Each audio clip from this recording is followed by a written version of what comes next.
sama. Sabi ko, nirequest ko siya. Siya, auntie ko. Kasi siya ang nagpalaki sa amin. Maliit pa kami. Asan ang mga anak ko pa? Sa Mindanao. Dito lang. Ano Siya yan? ang anak niya. Saan po kayo sa Mindanao?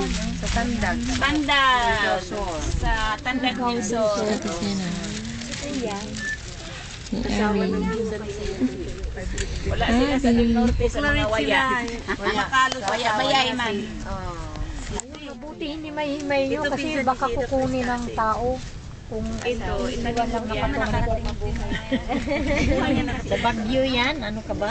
Mabuhay kaya yan. Nakabili din ng caretaker. Nakabili sila ng rights. Sabi, nagkakalat lang kayo dyan. Pag-alis natin,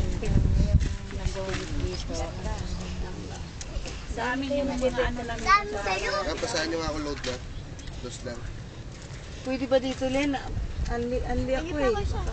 Text nyo si Nini. Sabi mo, dito po tayo. Nandito po tayo. Tawagan ko kaya. Pagalitan kayo ng maintenance, nagkalat kayo. Di iligpit.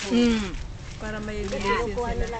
para may limit. Ay rin, no? Pagkama-tama. Pero walang sayang yun. Binabayaran sila. May Sagana may sa magawa. dahon. Wala silang gagawin At least may magawa sila.